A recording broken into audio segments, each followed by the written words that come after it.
O meu nome é Pedro do Canto Lagido, nasci em Ponta Delgada, São Miguel Açores, em 29 de dezembro de 1936.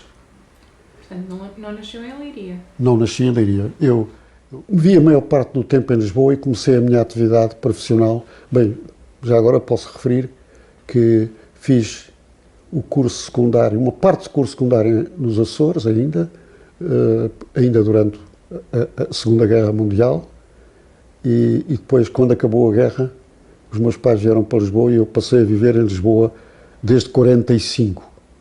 E só ia depois frequentemente aos Açores nas férias grandes. Mas fiz o meu curso, portanto, o resto da instrução primária fiz em Lisboa e todo o curso secundário fiz no Colégio Militar. E depois, em 55, terminado o ensino secundário, ingressei no Instituto Superior Técnico, onde me formei em Engenharia Química e Químico-Industrial. Portanto, foi uma vida, muito pouco voltada para a política e muito voltada para o estudo, não é? Portanto, foram 18 anos seguidos de estudo e, portanto, só depois, quando entrei no técnico, realmente havia muitas atividades, não só da associação, mas também da Juventude Universitária Católica, e aí é que, de facto, começou uma grande abertura, um olhar. É claro que nós já tínhamos tido no Colégio Militar professores que nos abriram muito os horizontes, nomeadamente o professor de português, de geografia, de filosofia, abriram-nos os horizontes, falaram-nos de outras correntes, portanto não ficámos unificados, mas, portanto, não tivemos talvez a abertura que os alunos do secundário normal, público, nos grandes liceus de Lisboa que havia, nomeadamente o Pedro Nunes e o Camões, mas depois, realmente, durante o curso do técnico, comecei-me a abrir, de facto, para outras realidades que não estudo.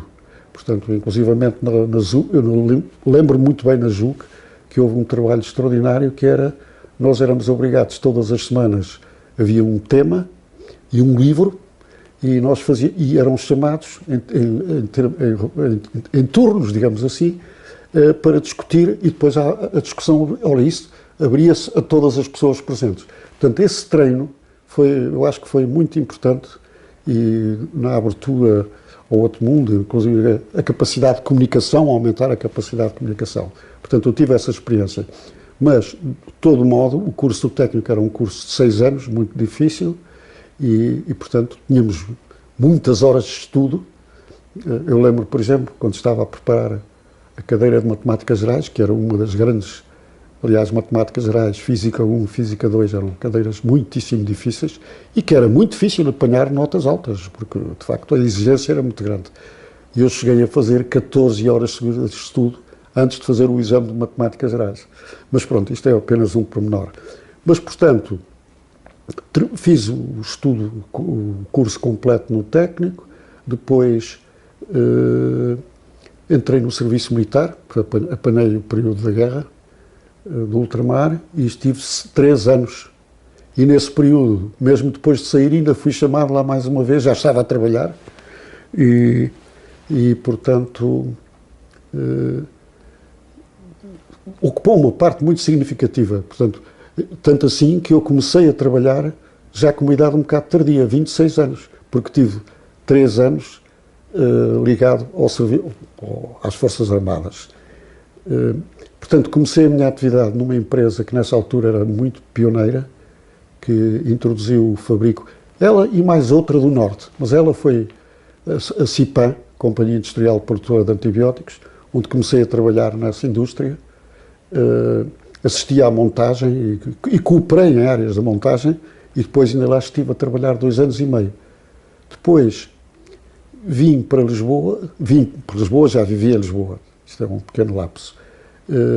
Depois mudei-me para a Tudor Pilhas Secas, SARL, que era uma empresa de eletroquímica, produzir no fundo as baterias que se usam hoje em todo o lado, nos telemóveis, enfim, tudo, são esse tipo de pilhas, chamadas pilhas Leclanché. Eu trabalhei aí 5 anos, ainda trabalhei nessa, portanto, quando mudo depois para Leiria, em 1970, 1 de abril de 1970, passei para a indústria vidreira, na Marinha Grande. E a minha família, depois logo a seguir, em julho, porque havia, claro, os exames dos filhos, os exames e a escolaridade dos filhos, em 70 já eu tinha 3 filhos, 2 raparigas e um rapaz. Eu e a minha mulher, claro, é evidente. E, portanto, mudámos para Leiria exatamente em 1970. E eu comecei a trabalhar na Marinha Grande, na indústria vidreira, onde estive na Marinha Grande de 70 na Marinha Grande até 83. Mas depois vim para a sede da empresa e trabalhei mais 3 anos, em 86. Pronto. E, ora, foi nesse período extremamente rico, que nesse período de 70 até 83, que se dá a Constituinte, que se dão imensas coisas, se dá o 25 de Abril, se dá o Congresso de Aveiro, e se dão isso tudo, se dão o trabalho nas sedes, portanto há uma série de acontecimentos que de facto moldaram muito a minha vida e a minha maneira de ser. Portanto, em primeiro lugar, foi, além do trabalho que era muito exigente, houve ali um ano, 72, além disso, nesses primeiros anos de 70, digamos, até 73, eu estive muito ativo na empresa. Inclusivamente, eu e um colega meu, que ainda hoje sou amigo, nós tivemos 9 semanas a preparar-nos nos Estados Unidos. Vivemos nos Estados Unidos 9 semanas, os dois. Inclusivamente tive que deixar a família durante 9 semanas, que foi um bocado complicado para a minha mulher nesse tempo. E portanto, foi uma vida muito voltada para a empresa. A empresa que era a CIV, Companhia Industrial Vidreira, que hoje já não existe. Foi adquirida pelo Barbosa de Almeida do Porto e, portanto, já não existe. Mas nessa empresa foi uma vida muito ativa, muito empenhada e tivemos uma formação longa nos Estados Unidos, eu e esse colega meu. Portanto, foi a partir, talvez, de 72, 73, que eu comecei a envolver nas sedes, onde estava o Dr. Tomás Oliveira Dias, que ainda hoje, para mim, é uma grande referência, que depois veio a ser um dos dirigentes principais a nível distrital do PSD, e ele, aliás, tinha-me convidado para entrar no PSD, depois do 25 de Abril. Mas eu alinhei pelo PS, pela minha influência um pouco da Marinha Grande. Tinha grandes amigos na Marinha Grande, que ainda hoje tenho, e acabei por aderir ao PS. E foi a partir do PS que, entretanto, em 73, eu já estava aberto, por um lado, por esse trabalho das sedes, já estava um bocadinho aberto a ver alguma coisa fora do regime, e daí a minha participação, mas como assistente, interessado, mas não fui uma pessoa muito ativa, aquelas pessoas que falaram, que traziam teses, não fui. Fui um assistente que fui lá, muito interessado, mas não tive um papel ativo, tenho que ser honesto e dizer isso, quer dizer, pronto. Mas foi o trabalho em que, de facto, houve mais empenhamento, até porque se fez um trabalho muito interessante, foi, de facto, nas sedes, com o Dr. Tomás Dias, o Dr. Ferreira Júnior, creio que o Dr. Sá, os primeiros nomes já não me ocorre, de Coimbra também, e tivemos até várias reuniões preparativas desse estudo que fizemos com pessoas de Coimbra, que depois se notabilizaram, nomeadamente, já nesse tempo eram pessoas muito competentes. Um deles era o Dr. Mota Pinto, Fernando Mota Pinto, que foi Primeiro-Ministro. Outro era o Dr. Barbosa de Melo, que era já um grande professor universitário e que foi Presidente da Assembleia da República, se a minha memória não me atraiçoa. Mas esteve também na Constituinte, foi um dos grandes artífices da Constituinte, juntamente com o Jorge Miranda, claro. Mas isso vinha a propósito, portanto, estou a falar das sedes. Nas sedes fizemos um trabalho que era... Já fervilhavam muitas coisas e muitas ideias, já se sabia, embora fosse mais ou menos secreto, que havia um movimento de capitães jovens a contestar. E então qual era esse trabalho?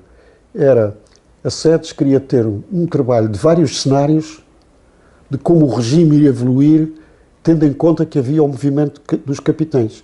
E esse trabalho, fez-se um trabalho de estudo com várias pessoas, acho que se dirigiu em todos os distritos em que a SEDES era ativa, julgo que também tiveram, mas nós em Leiria fomos muito ativos, e até depois fizemos um documento sobre isso. Portanto, esse trabalho para mim foi interessantíssimo. O Dr. Tomás Dias, nessa altura, era o líder, digamos, Eu aprendi muito com ele, uma pessoa formada em Direito, já nessa altura com muita experiência empresarial, e para mim é uma das grandes referências. Portanto, isto é tudo o que aconteceu mais ou menos a traços largos antes do 25 de Abril.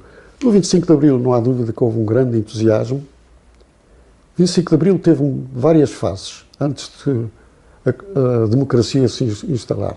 Nós, na Marinha Grande, vivemos um período muito difícil, é curioso. Portanto, foi a altura em que eu, em 74 mesmo, em julho de 74, a convite de várias pessoas que eu já conhecia, nomeadamente na nossa empresa, que eram muito ativos no PS, eu entrei em julho de 74, entrei na secção, passei a ser um membro da secção do PS. Participei com outros que foram, de facto, os verdadeiros fundadores, não é? Que foi, de facto, o Álvaro Órfão, que, aliás, ele trabalhava como enfermeiro na empresa, mas era uma pessoa muito inteligente e com um grande faro político, e como depois foi, aliás, ele foi convidado logo, distinguiu-se, foi convidado para a primeira comissão política do PS. Eu depois, mais tarde, fui convidado para a comissão, e estive na Comissão Nacional, mas o Álvaro Órfão era da Comissão Política, que é um organismo mais importante. Entrei e, digamos, foi uma altura extraordinária de formação, de organização, de expandir um pouco a doutrina, e logo na Marinha Grande foi uma experiência também de combate contra as forças políticas que lá existiam, que nomeadamente era uma das praças fortes do Partido Comunista. E houve uma luta, de facto, eles combateram-nos muito e nós respondemos.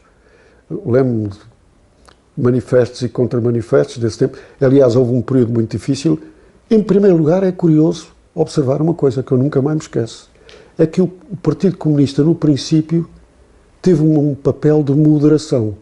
Eu ainda me lembro, porque haviam grupos, digamos, saídos do regime ditatorial que de repente se sentiram explosivos, de iniciativas, grupos esquerdistas, de esquerda, de extrema esquerda. E o PC, eu lembro muito bem disso, punha um bocado de travão a isso, porque achava, eu até me lembro de palavras, já não me lembro quem as preferiu, se foi mesmo, havia lá um elemento importante do PC na nossa empresa, mas que eles diziam, epá, tenham cuidado, porque isto ainda pode virar tudo ao contrário, vejam lá o que é que vocês estão a fazer. Eu lembro destas palavras do PC, mas depois, numa dada altura, dá-se uma transformação que é o PC realmente, entretanto também estavam a discutir os processos de descolonização e de independência, o PC muda de política e retoma o movimento revolucionário, nitidamente, e de uma maneira, digamos, que queria absorver tudo o resto. E, de facto, houve um certo espírito de luta. Nas fábricas houve coisas, digamos, muito revolucionárias, tentativas de tomada de poder, saneamentos, foi um período difícil. Também houve cenas muito cómicas, portanto, que um dia, se tiver tempo, ainda escrevo, houve pessoas com sangue frio extraordinário, que em grandes plenários, um plenário altamente revolucionário, puseram o plenário todo a rir, com o espírito de humor que ele tinha. Nunca mais me esqueço dessa. Mas pronto, isto é um pormenor. Digamos, houve um período extremamente difícil que foi este, em que realmente o Partido Comunista passou ao ataque, digamos, e a tentar, digamos, a senhorear-se toda a situação. E isso depois também deu-se ali, verificou-se também a nível nacional. Pronto, foi depois aquele período que houve as movimentações dos paraquedistas, que nós assistimos a isso lá muito bem, inclusivamente. Eu hoje, nessa altura, era diretor fabril da fábrica produtora, que era a fábrica mais importante da CIV, e a Comissão de Trabalhadores veio-me dar ordem para eu fechar a fábrica, para ir toda a gente para Monterreal, onde os paraquedistas tinham ocupado. E é claro, eu disse, pá, você é maluco, pá. Como é que eu agora, isso é uma responsabilidade que um diretor não tem, não pode ser. E, olha, vocês querem assumir, tomem vocês o controle. E eu, claro, também não quis tomar, pronto. Mas são coisas pequenas, pormenores. Mas, portanto, isto só para sublinhar que foi um período muito difícil. Mas depois, claro, começou-se a entrar, houve aquilo que é conhecido na história, portanto, o movimento do Grupo dos 9, enfim, o 25 de novembro, pronto. E a coisa, a pouco e pouco, conseguiu-se. Entretanto, a Constituição foi extremamente importante. Teve também, portanto, em 75 e 76, digamos, um papel enorme e que teve que resistir. Também se sabe isso, aliás, é conhecido, que teve que se deslocar para o Porto uma vez. Eu, por acaso, não participei nessa ida para o Porto porque tinha trabalho. Tive uma coisa que eu agora tenho que dizer com toda... Eu não cheguei a ser eleito, porque havia uma lista e, digamos, os companheiros do Partido Socialista quiseram que eu participasse. Tinha responsabilidades de gestão na empresa. E quiseram que eu fosse, que eu entrasse. Fizeram força, mas eu disse, olha, eu não quero ficar num lugar elegível, porque não posso de repente largar isto tudo. Portanto, eu fiquei num lugar não elegível. Não fui eleito, portanto, lembro-me. Eu não me lembro já de todos os eleitos. Quantos é que foram eleitos da lista do PS ou do PSD? Já lembro-me de alguns. Não. Isto vinha, portanto, a propósito da Constituição. A Constituição foi extremamente importante. Eu participei, não fui eleito, mas a páginas tantas houve pessoas, quer dizer, houve pessoas que assumiram outros lugares, ou houve várias doenças. Aliás, o livro diz uma coisa que não é verdadeira, portanto, foi um lapso do livro. O livro diz que eu fui substituir o Aires Rodrigues. O Aires Rodrigues não é verdade. O Aires Rodrigues era vice-presidente do grupo parlamentar. Era da zona de Leiria, trabalhou muito na Marinha Grande, eu fiquei também muito amigo dele. Também lhe devo muito, aliás, ele tinha muito mais formação que nós, veio de França. Embora mais novo, tinha muito mais experiência política do que nós. E ele ajudou muito à fundação do movimento socialista na Marinha Grande. E o Aires Rodrigues é que me chamou porque era preciso entrar para a lista estar completa. E foi por isso que eu ainda estive na ponta final. Portanto, desde janeiro, eu já não me lembro se entrei ainda no ano 73 ou se foi mesmo já em 73, no ano 75 ou já no ano 76. Mas foi naquela ponta final, 4, 5 meses, que eu estive. Portanto, em verdade se diga que eu não fui desde o princípio. Por exemplo, há outros deputados, por exemplo, do PSD, até da nossa fábrica tínhamos do PSD, isto agora é um pequeno desvio, tivemos um engenheiro, meu amigo, também engenheiro químico, que também trabalhava na CIV, José Manuel Brunet, que entrou pelo PSD, entrou muito mais cedo, porque o Dr. Tomás Dias, que foi, acho que era o número 2 da lista do PSD, saiu e por doença, e esse engenheiro, José Manuel Brunet, entrou, portanto entrou muito mais cedo que eu. Mas também foi por substituição, deputado por substituição. Mas isto vinha a propósito, portanto, que eu entrei nesse trabalho, portanto, já não fui para nenhuma comissão, que as pessoas ao princípio, era natural que se eu tivesse entrado mais cedo, teria trabalhado numa comissão, teria tido um trabalho mais ativo. Mas, portanto, o meu trabalho foi, sobretudo, estar a par do que é que se estava a discutir e votar.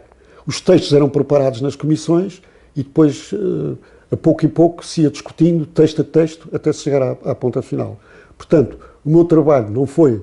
Houve pessoas muito mais ativas, com certeza, o Álvaro Offlon esteve lá desde o princípio, há um outro deputado da zona de Leiria, Vitorino Vieira Dias, mas que entrou por Santarém, não entrou por Leiria, e que também esteve lá desde o princípio, o Aires Rodrigues, está claro.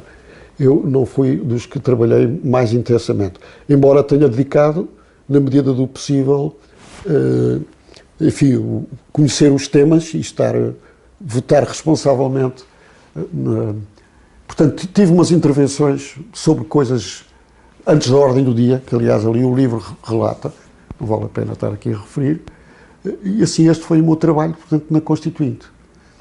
Pronto, digamos, e depois fui ativo, até 2010 fui sempre muito ativo no PS, depois, pronto, saí e agora sou ativo noutras coisas, no associativismo de base, a nível do bairro, a nível do associativismo cultural, enfim, também na paróquia, uma vez que sou católico praticante, e tenho tido uma vida ativa e interessa-me tudo, leio jornais, até às vezes escrevo umas coisas, enfim, pronto, é mais ou menos isto. E a vida de família e a vida profissional continuou, depois disto, estive na CIV, saí em 86, saí da CIV, estive no Porto, estive no Barbosa e Almeida, depois estive em Leiria numa outra empresa do Barbosa e Almeida, que era a Arte e Vidro, em Leiria, nos Pousos, em Leiria. A minha parte eu voltei ao distrito de Leiria, porque até ao final da minha carreira profissional, portanto, eu saí já com 17 anos de casa, em 86, exatamente 16 e tal, porque entrei em 70, saí depois de 86. Portanto, não chegou a 17, 16, digamos 16 anos, e depois estive primeiro na Associação dos Industriais da Indústria Vidreira e na Ordem dos Engenheiros, foi o meu trabalho durante uns meses. Depois estive no Barbosa e Almeida um ano e tal, no Porto, e depois estive num outro grupo, dentro do mesmo grupo, Barbosa e Almeida, estive na Arte e Vidro em Leiria, até que ela fechou. Portanto, eu fui o último homem a sair da fábrica, até, isto é um pequeno pormenor, até fechei a cabine elétrica, que é uma coisa que nunca me tinha acontecido na vida, e os compressores da fábrica. E depois, no resto do meu tempo profissional, desde 91 até 2001, trabalhei numa firma sueca que havia também no distrito de Leiria, mas muito perto de Fátima, que era uma empresa chamada... Olha, é este nome que eu tenho aqui. Foi a empresa que para mim foi uma das melhores experiências profissionais de sempre, que trabalhei com pessoas muito evoluídas, com um sentido do que é o verdadeiro espírito de liderança, e muito bem preparadas, e também tive a oportunidade de muitas viagens aos Estados Unidos, à Suécia. À Suécia era quase uma visita de rotina. Portanto, e aí terminei a minha vida profissional, que foi em 2001. Depois daí, ainda trabalhei como formador, de 2001, independente.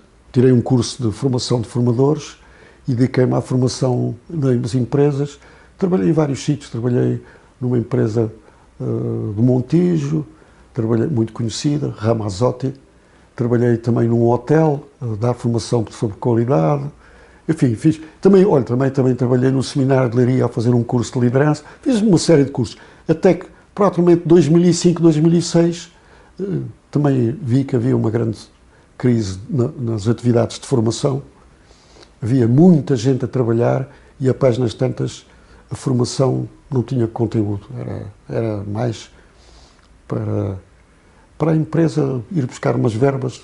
Portanto, digamos, eu queria trabalhar na formação com um sentido de serviço e de sentir que fazia alguma coisa para o desenvolvimento. E verifiquei um pouco, foi um bocado frustrante. Mas, enfim, foi uma experiência. E depois tenho-me dedicado a isso que eu lhe disse, trabalhar em atividades ligadas não só ao bairro, trabalhei no bairro de Telheiras, em coisas, aliás, interessantes. Por exemplo, houve uma altura em que havia muitos problemas de segurança e nós colaborámos com a polícia num sistema de segurança baseado em recomendações. Fizemos até um pequeno manual de segurança, foi um trabalho interessante, que até teve atividades de impressão, que era uma atividade que eu não estava muito ligado. E trabalhei também numa associação que existe, de caráter cultural, que ainda hoje existe, e eu continuo membro. Fui na direção e depois saí. Também fiz alguns colóquios sobre vários temas. Colaborei, coordenei, etc. E, portanto, isto é aquilo mais ou menos. E tenho também dedicado à vida da paróquia. Tenho vários grupos de amigos que nos reunimos, uns de natureza escolar, outros de natureza profissional, que ainda temos. Por exemplo, há um grupo de engenheiros da indústria vidreira que se continuam a encontrar em vários sítios, no Porto, em Leiria, em vários sítios. Também uns de base de nascimento, portanto, tenho um grupo também dos Açores que se reúne, ainda agora fizemos uma ação que foi uma senhora do nosso tempo, e mais nova do que nós até, que teve que entrar no lar e nós fomos lá buscá-la para ir almoçar todos juntos, uma atividade um pouco de solidariedade para com ela. E coisas desse género, pronto.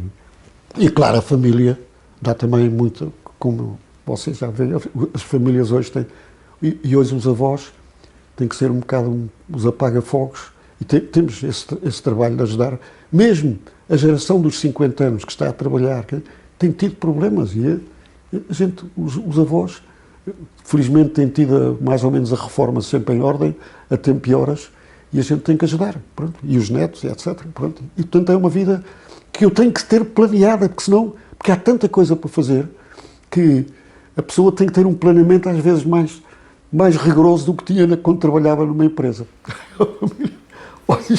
Trouxe um breve percurso da sua vida e eu queria agora que nós aprofundássemos depois pontos, exatamente, certo. Começando, pegando já no que estava a falar acerca da família, tente-me explicar um pouco as suas proveniências familiares, o seu pai e a sua mãe, o que é que eles faziam? Sim, olha, a minha mãe era uma pessoa que recebeu uma formação muito prática, mas também intelectual. Tinha uma característica, falava muito bem francês, aprendeu francês, não falava muito bem inglês, mas falava muito bem francês e tinha muitas, como é que eu dizer, muitas coisas vindas da cultura francesa. Era uma pessoa educada, culta, mas não teve formação académica, teve um ensino mais doméstico e, portanto, nessa altura, os meus avós, pronto, eram pessoas de bem e depois já lhe vou dizer alguma coisa mais à frente. E era de Ponta Delgada? A minha mãe era de Ponta Delgada e, portanto, nascida em Ponta Delgada de uma família que é muito conhecida em São Miguel, que é oriunda do José do Canto, que foi um homem que lançou imensa coisa na agricultura e até é um dos homens que tem uma das primeiras edições dos Lusíadas. E era um homem também dedicado às letras. Aliás, a família Canto tem vários nomes. Ernesto do Canto também foi um grande intelectual e o Canto da Maia, que foi um escultor muito conhecido a nível internacional, que depois viveu a sua vida em Paris, uma grande parte da sua vida. Portanto, os meus avós eram dessa origem e a minha mãe também. O meu pai era uma pessoa de uma família normal, quer dizer, o pai dele também deixou a obra, era um grande professor do ensino primário, quer dizer, mas ele era agora não me ocorre, mas há uma escola que forma os professores do ensino primário. Ele era dessa escola e publicou vários estudos. Eu já não me lembro como é que ele se chamava até.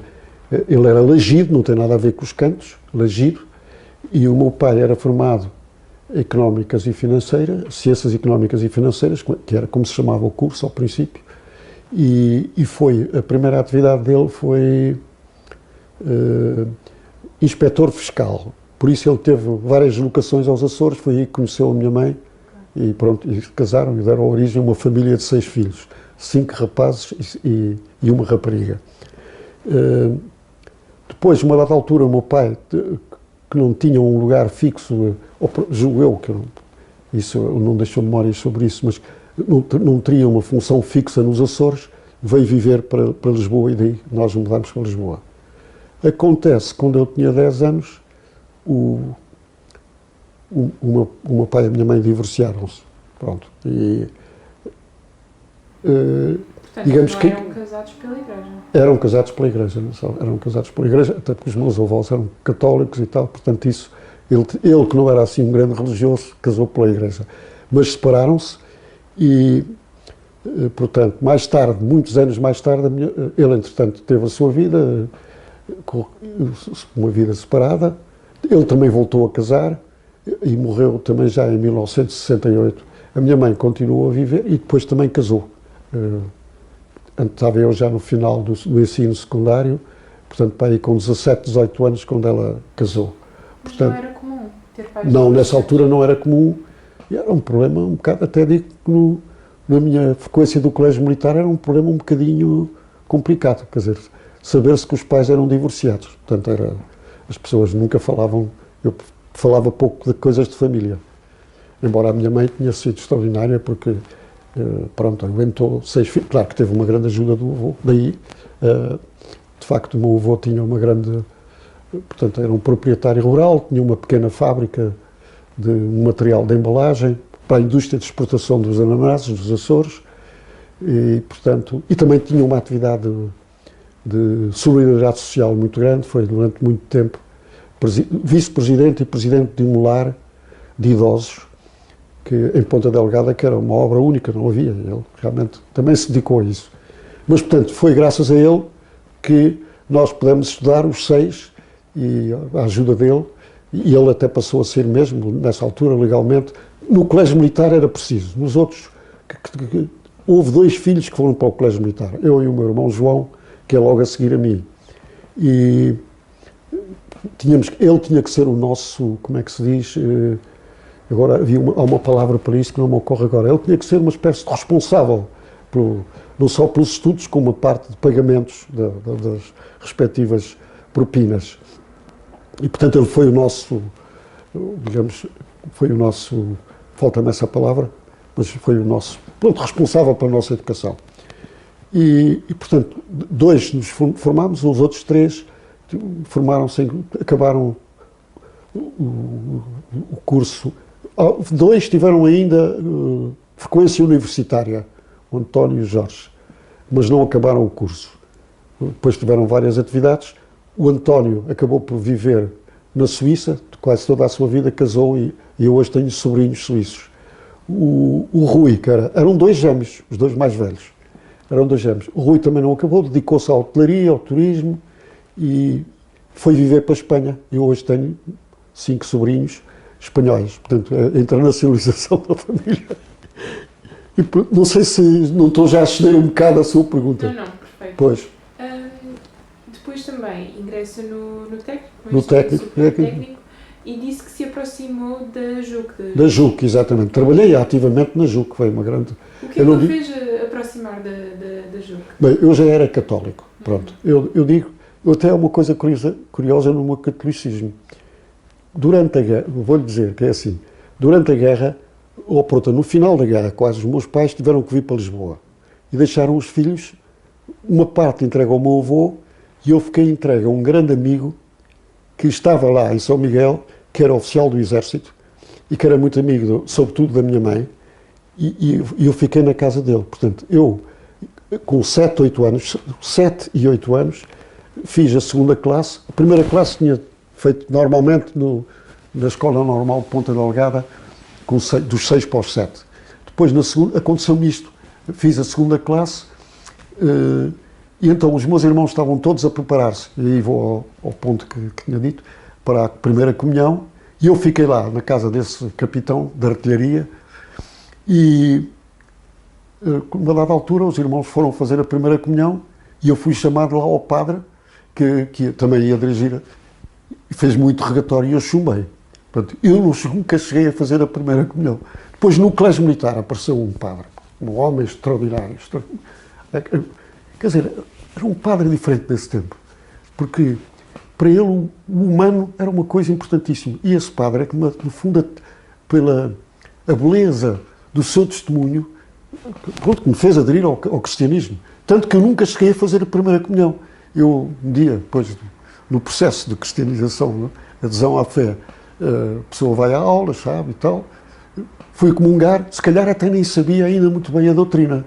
Não fiz a primeira comunhão, confessei-me ao padre, que era um grande amigo meu, e que eu continuou pela vida fora, e enquanto os meus irmãos fizeram todos a primeira comunhão, mas mais tarde abandonaram, e eu que não fiz a primeira comunhão, fiquei tão transformado por ele. Ele até depois viu, ofereceu-me livros para eu ler e tal, e eu realmente, foi uma adesão realmente muito consciente, e depois quando cheguei à JUC já vinha com esse, e na JUC apareceu, de facto, tinha lá um padre que era excepcional, mesmo aquilo que eu lhe contei, aqueles pormenores, ele contribuiu para o desenvolvimento intelectual daquelas...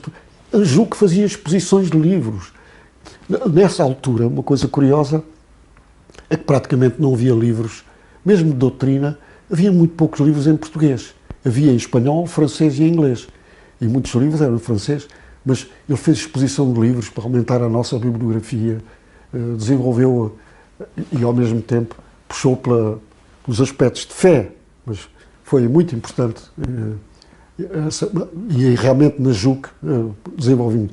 E fazia esses exercícios que eu lhe contei há pouco, quer dizer, que nós éramos obrigados a ter capacidade de discussão de um tema, coisa que a gente não aprendia na universidade. A gente estudava aquelas temáticas, mas nunca nenhum professor dizia como é que se deve expor um assunto. A gente ia mais ou menos aprendendo à nossa custa. Mas ele não, ele ensinou-nos. Depois fazia uma coisa que era, muitas vezes, um exercício que eu acho que também é espetacular que ele fazia era, dava-nos um tema e bibliografia. Agora vais estudar o tema e vais fazer uma estrutura desse tema, por aquilo que aprendeste. E ao contrário, quer dizer, muitas vezes dava uma estrutura e agora desenvolve o tema, produz um texto. Quer dizer, isso foi um exercício extraordinário. E nós aprendemos isso na JUC, pronto. Depois, quando cheguei ao PS, já levava alguma coisa devido a isso. Mas também aprendi muito no PS. Também, à geração do Mário Soares e muita gente de nível que havia no PS ao princípio, aprendi muito. E no PSD também havia, pronto. Aliás, uma coisa curiosa de Leiria é que nós dávamos muito bem com o PS e o PSD. Pelo menos algumas pessoas davam-se muito bem. E até, quando morreu o Sá Carneiro, apareceram várias pessoas do PS em massa a apresentar as condolências na sede do PSD. E até me lembro de uma cena desse período muito quente, agora que já estou a divagar um bocado, desculpa, que é, desse período muito quente, houve uma altura do chamado PREC, que os comunistas estavam a tentar tomar o poder em Portugal, em que eu lembro de manifestações em que eles diziam, porque aquilo era aquele processo de salamização, não sei se já alguma vez ouviu falar nisso, que era eliminando várias camadas dos reacionários até chegar aos puros. E uma coisa que eu ouvi numa manifestação que nunca mais me esqueço, que é MDP para o lugar do PSD, era um dos slogans. O que era? Não, está a ver o que é? O PS, não só no governo, na Constituinte, nas organizações locais, o MDP, que era uma... Sabe o que era o MDP? Pois, ok. O MDP era, no fundo, era uma colónia do PCP, tinha que entrar e o PSD excluir. E a gente dizia entre nós, os socialistas, nós temos mas é que defender o PSD, porque a seguir somos nós. Porque já sabemos, mas isto pronto, foi para fechar os parênteses. Estávamos a falar de religião. E hoje sou convicto e acho que, no fundo, é isto. Por mais que a Igreja tenha errado e feito asneiras, há uma coisa que para mim, que é Jesus Cristo e a mensagem que ele deixou. E isso é que me interessa basicamente. E pronto, fizeram-se asneiras e muitas destas coisas, nomeadamente, pronto, vou parar disto, que isto íamos então para hoje falar da pedofilia. Dentro da JUC, recorda-se de determinadas pessoas com a qual tenha convivido? Muito bem. Estiveram na JUC pessoas que depois, por exemplo, olha, o João Bernardo da Costa, que se dedicou ao cinema, aliás, ele participou em discussões lá nesses temas. Ele era uma pessoa, ele era um bocadinho mais velho do que nós. E tinha já, ele era de letras, era estudante de letras. Ele tinha digamos assim, uma pedalada cultural extraordinária. Participou em algumas reuniões. Aliás, ele foi um dos fundadores de uma coisa que não havia nesse tempo, que era um centro, como é que se chama? Um cineclube, que era o CCC, Centro Cultural de Cinema. Esse era um dos elementos. Mas havia outros, estou-me a lembrar, por exemplo, do Carlos Portas, João Salgueiro. João Salgueiro já é um bocadinho mais velho do que nós, mas ainda contactámos porque ele, embora formado em Económicas, participava nos órgãos nacionais da JUC, não os diocesanos, porque isto passou-se ao nível de Lisboa. É isto que eu estou a falar. Há outras experiências em Coimbra e no Porto, e o João Salgueiro aparecia, muitas coisas da JUC, mas havia pessoas de muito nível, e até nas raparigas. Manuela Silva, que morreu há pouco tempo, Lourdes Pintacilgo, havia também uma geração de raparigas notáveis, não é? E Teresa Ambrósio, pois, nessa altura se chamava Teresa Bastos, o Ambrósio é o nome de casamento, e portanto, os rapazes, lembro também um rapaz muito inteligente que foi para a medicina, depois acho que publicamente não sobressaiu muito, mas que era o Luciano Ravara, era uma família de grandes... Luciano Ravara, lembro-me que ele discutiu um tema, que ainda hoje me lembro, esse tema que era um livro, que era o Drama de João Barrois, que era um livro muito conhecido na altura, de Roger Martin Dugard. Era um livro que levantava problemas do tempo da abertura ao cientismo extraordinário. E o Luciano Ravara teve uma discussão extraordinária com o Bernardo da Costa, nesse livro. Mas havia outros, deixa-me cá ver. O Carlos Portas era um, o José Manuel Galvão Teles, o primo dele, que também era muito bom, também era Galvão Teles, mas já não me lembro do primeiro nome dele.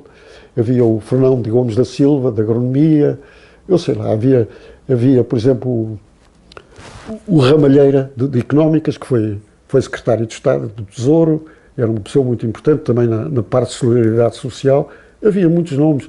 Depois havia outras pessoas a nível nacional, já formados, que influenciavam na JUC, que apareciam lá em conferências, porque o tal padre, que era o Dr. António Rodrigues, chamava-os, por exemplo, Rogério Martins, que também morreu já, não há muito tempo, que foi também ministro, ainda chegou a ser ministro no tempo do Marcelo Caetano, e depois até apoiou o Mário Soares, não é?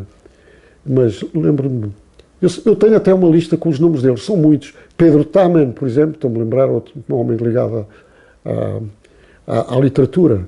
Ora, deixa-me cá ver quem é que eu me lembro mais. Há muitos nomes, eu tenho muitos nomes, mas assim de repente teria que puxar mas há muitos grandes intelectuais do tempo, ligados ao Tempo e o Modo, que foram do Tempo e o Modo, alguns foram na política, uns no PSD, outros no... António Sousa Gomes, outro nome muito, morreu também há relativamente pouco tempo, que esteve no IPE, foi presidente do IPE, se for preciso depois para complementar a entrevista eu arranjo os nomes todos, tenho até coisas escritas com os nomes todos, agora assim de repente, numa manhã, às vezes é difícil.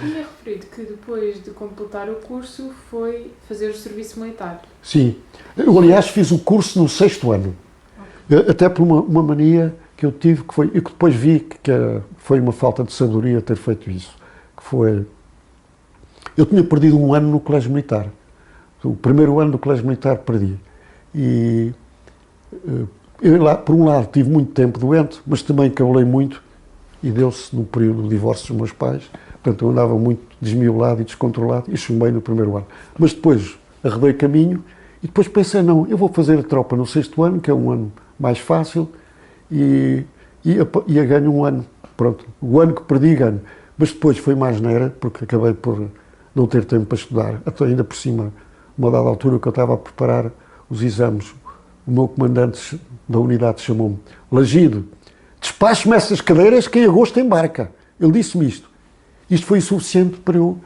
acabei por me formar com uma média baixa, porque no 6º ano desperdicei a oportunidade de subir as notas, e formei-me com 13, pronto, por causa disso. Mas, portanto, foi um erro, mas foi o que aconteceu. Mas fiz o curso todo seguido. Não sei se respondi. E depois, entra no serviço militar? Entro no serviço militar desde outubro de 1960, ainda andava no técnico. Aliás, eu de vez em quando vinha ao técnico nesse período. Desde outubro de 1960 até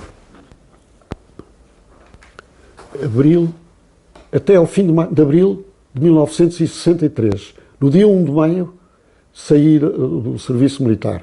Depois comecei a trabalhar, já não me lembro bem se foi logo em maio, penso que sim, que foi logo em maio que comecei a trabalhar na CIPAM, pronto. Mas em outubro fui chamado outra vez para a tropa. Não perdi o lugar, nem a empresa, aliás todas as empresas nessa altura tinham muito cuidado, como era uma pessoa que estava sem guerra, portanto eu tive lá 2 meses a trabalhar, depois a dar recrutas, aquilo que se chama dar recrutas, que no fundo temos um pelotão a nosso cargo e damos instrução. Ao fim desse tempo, em dezembro, no final de dezembro, dispensaram-me e pronto, eu voltei à CIPAM a trabalhar. Foi isso que aconteceu, pronto. Mas foram esses anos, praticamente de 60 a 63. Não chegou a 36 meses, foram, salvo erro, foram à volta de 33, 34 meses, portanto, eu estive lá. E depois, desse período até 70, que é quando vai para a Leiria, para trabalhar numa outra empresa de vidreira, fica a trabalhar sempre em Lisboa. Sempre em Lisboa. Trabalhei, aliás, a CIPAM, a fábrica era no Carregado, mas eu vivia em Lisboa. Nos primeiros anos ainda solteiro, porque eu saí da tropa com 26 anos, deixa-me cá ver, 6 para 3... Não, tinha 26 anos, exatamente aí. Fiquei a trabalhar, tinha 26 anos, depois os meus pais, a minha mãe, o meu pai já não estava fora, pediu-me para eu, como era o mais velho, e que ela precisava, entretanto ela precisou do quarto para os avós que vinham dos Açores, como o avô estava muito mal nessa altura, e veio morrer a seguir. E eu então saí, fui o primeiro a sair de casa. E depois, a páginas tantas, quando comecei a trabalhar, arranjei um apartamento, tinha um apartamento já, vivia fora de casa, independente. E, portanto, comecei a trabalhar. Mas depois... em Lisboa não tem qualquer tipo de atividade atividade em termos de oposição? É só quando chega à Leiria? Sim. Em Lisboa, o trabalho, portanto, o trabalho e aqueles períodos em que se tem que conviver um bocado mais, que é natural, que é o período pré-casamento, a pessoa se meter a trabalhar e em casa, não casa. A pessoa tem que conviver, e eu convivia muito em grupos de rapazes e raparigas, mas estava a trabalhar de 26 até aos 29.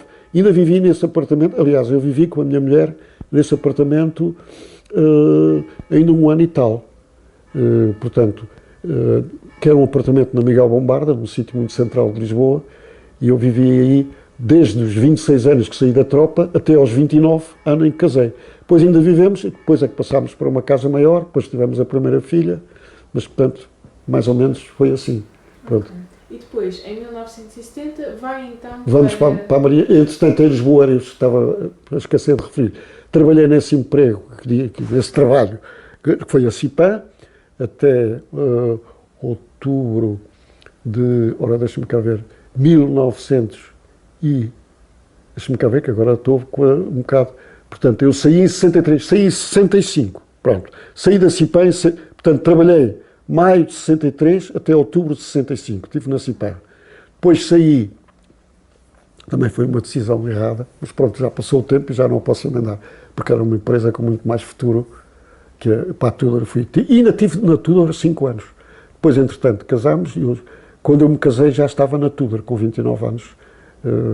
Casei-me em 66 e eu saí em 65, casei-me em 66 em outubro, exatamente. O dia 30 de outubro de 66. E, portanto, nesses anos, depois ainda vivemos em Lisboa 4 anos. Os meus 3 filhos nasceram em Lisboa e no mesmo sítio, na Cruz Vermelha, no Hospital da Cruz Vermelha, e foi em abril de 70 que eu fui trabalhar para a Marinha Grande e a minha mulher só foi em julho, no dia 1 de julho, porque ela era professora, ela começou a trabalhar como professora do ensino secundário e os meus filhos já eram todos nascidos. Portanto, a mais nova nasceu em 69, tinha poucos meses, tinha 7 meses, 8 meses, quando a gente foi viver para a Leiria, que é a Cristina, que hoje vive na Dinamarca, calculo lá. E eu tenho, neste momento, além daqueles sobrinhos que eu já lhe disse, tenho 3 sobrinhas excepcionais, quer dizer, viveram muitos anos em Aberdeen, na Escócia, portanto elas são as 3 naturais de Aberdeen, são escocesas de nascimento. O pai é irlandês. Elas são as 3 escocesas, falam português, e depois, entretanto, viveram 20 anos na Escócia e agora estão na Dinamarca, no norte da Dinamarca. O marido dela é professor universitário e investigador, e ela foi investigadora toda a vida, ainda não arranjou, e ela formou-se com 19, a Cristina, minha filha Cristina, em Biologia. Mas tem arranjado uns trabalhos como divulgadora de ciência, mas já não em Biologia, porque ela era especializada em Biologia. Mas pronto, isto foi um pequeno parênteses. Portanto, hoje tenho uma família. Isto é, no fundo, um retrato da sociedade portuguesa. Há muita gente ainda mais intensamente internacionalizada que a minha. Mas tenho netas, portanto, que são de origem escocesa. O pai irlandês, a mãe portuguesa, e elas até têm 3 nacionalidades. Porque têm portuguesa, do Reino Unido e da Grã-Bretanha, do Reino Unido, irlandesa do pai. Tem a nacionalidade do pai também. Tem 3 nacionalidades.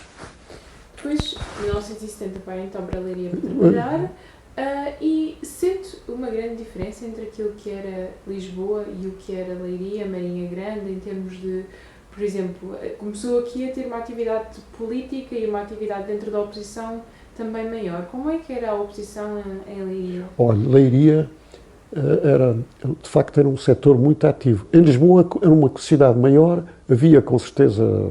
Eu até ainda fui a uma reunião da oposição, mas fui lá só por curiosidade. E como digo, nessa reunião da oposição que fui, não... Quer dizer, havia uma coisa que a mim me chocava, que era o ódio. Quer dizer, claro, compreende-se. Na altura não percebia, hoje percebo, são pessoas que passaram pela tortura, e por alguns deles, não é? Portanto, deram-nos a volta ao miolo, como costuma dizer. Portanto, temos que compreender isso. Mas eu na altura gostava. Mas realmente em Leiria, para ir diretamente ao assunto, em Leiria de facto havia um grande espírito de participação, havia já muitas coisas, e havia uma linha de oposição muito forte, que era o Vasco da Gama Fernandes, era esse Henriques Varela. Mesmo do lado do regime, havia pessoas muito voltadas para uma coisa nova. Por exemplo, o Dr. Tomás Oliveira Dias, o Dr. Ferreira Júnior, com quem a gente andava, esse doutor Sá, que ele era de Coimbra, mas, ou pronto, ele era de Leiria, mas era professor em Coimbra, de Medicina. E, portanto, havia um grupo, a SEDES, pronto, já estava muito ativa em Leiria, antes do 25 de Abril, muito ativa, fazia imensas reuniões. Eu conheci o Marcelo aos 18 anos, ele já lá ia de vez em quando, apareceu lá com o Pinto Balsemão, conferências que havia também um grêmio literário, um grêmio com uma certa, quer dizer, havia muita atividade, e como era uma coisa mais pequena, enquanto que em Lisboa não participava em nada, estava preocupado com a família e com as empresas, não participei, parecia olha, por acaso na fábrica das pilhas havia lá um comunista que era um tipo muito simpático, eu só depois é que descobri que ele era, olha, aí a raiz começou aí, porque eu, digamos, vamos lá ver, estava muito mais voltado para a profissão, mas agora me lembro de uma raiz, por acaso as conversas são como as cerejas. Na Tudor havia um senhor que era, já não me lembro qual era a atividade dele, era administrativo. Era um homem culto, estou a ver a cara dele com os óculos, eu já não me lembro do nome dele, mas se pescar um bocadinho lá no fundo, tínhamos conversas, quer dizer, no intervalo, ou nas várias alturas em que havia momentos livres do trabalho, e conversávamos muito. Ele até me convidou algumas vezes para ir à casa dele. E ele, não sei se foi ele ou se eu comprei, ele é que me falou no livro vermelho do Mao Tse Tung, que era uma coisa que hoje já não tem importância nenhuma, está ultrapassadíssimo, mas na altura todos os jovens de esquerda, até aquilo era difundido em Paris, o meu eu comprei em Paris, numa altura já nos anos 60 que foi a Paris, mas ele começou-me a formar, a dizer, epá, veja lá isto e tal, não sei o quê, e mostrava-me documentos e coisas, portanto começou aí, mas enfim, não me tocou muito, mas começou aí. Havia um médico da empresa, que eu não sei se ele não era informador da PID, depois pensei mais tarde, porque ele fazia-me imensas perguntas, epá, o que é que você pensa disto e tal, e eu depois fiquei a pensar, será que esse tipo era mesmo um oposicionista, ou ele estava a tentar, pronto, mas daí vem, digamos assim, que eu nunca tinha contactado a sério com a oposição, e depois houve uma altura que eu mesmo na Tudor fui a uma reunião preparativa de umas eleições, salvo erro em 69, até ouvi o Tengarrinha a falar, etc. Pronto, que aliás é um tipo com um certo nível, não é? O Tengarrinha era um tipo com um nível, historiador e tal, mas esteve na prisão e apanhou pancada. Mas pronto, foi aí que começou, mas de facto a Leiria foi um desabrochar, porque a SEDES era muito ativa, o doutor Tomás Dias teve um papel muito importante aí, quer dizer, era uma pessoa que se dava com imensa gente, conhecia muito bem o Balsemão, estava muito ligado ao Expresso. Portanto, o Expresso, foi muito importante o Expresso, quando aparece em 73. Portanto, digamos, o desencadear, para mim, foi o jornal Expresso, portanto, houve uma reunião muito importante, organizada pelo Expresso, que foi no edifício Franjinhas, mas isto já, a nossa atividade em Leiria estava madura, foi já posteriormente, foi mesmo em 73, até foram lá, a essa reunião do Expresso, discretamente estiveram lá capitães do MFA, futuro. Foi o edifício Franjinhas, é um edifício que fica ali no princípio da Rua Brancampo Sobral, ainda hoje existe, ali, quem sai do Marquês para o Rato, é um edifício que tem mesmo uma espécie de umas tábuas de betão, é uma espécie de uma franja, de uma persiana, a arquitetura desse edifício, e a reunião foi no... Mas isso já, nós em Leiria, tanto que houve uma delegação de Leiria da SEDES que se deslocou a Lisboa a essa reunião, promovida pelo Balsemão e o Expresso, sobre os tempos que estavam a viver. Nessa altura, já estamos em 73, o Salazar tinha morrido em 70, já havia uma abertura, quer dizer, desde que o Salazar morreu, que era o líder incontestado, começou a haver uma abertura, a discutir-se mais, o Marcelo era uma pessoa um bocado mais aberta, então, mas foi aí, de facto, em Leiria, nas SEDES, nas reuniões que havia, os contactos que havia com essas pessoas de vários partidos, por um lado comunistas, mas eu não entrei muito, quer dizer, não me agradou a maneira de... mas depois essa gente de uma linha moderna, pessoas esclarecidas que eram formadas, e o caso do Dr. Tomás Dias e outros, não é? Muitos outros, também das Caldas havia uns que vinham ali a Leiria, E, portanto, foi aí que realmente a minha abertura a uma atividade alternativa àquilo que existia começou aí. Pronto. Mas teve essas origens, essas pequenas origens. Pois. Tinha referido também que neste período, quando esteve na empresa, tinha tido a oportunidade de estar nos Estados Unidos da América também em formação. Qual é que foi a importância para si deste período? Disse que tinha 9 semanas? Tive 9 semanas em 72, salvo erro. 72.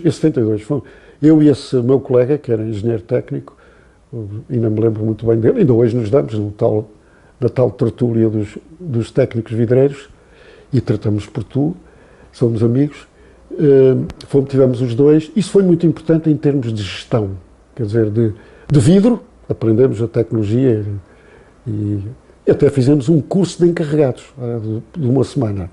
Embora ambos fôssemos já, fôssemos no fundo diretores de fábrica, ele tinha uma fábrica e eu tinha outra, pequenas fábricas nessa altura, éramos chefes do serviço fabril, eu da Boa Vista e ele da produtora.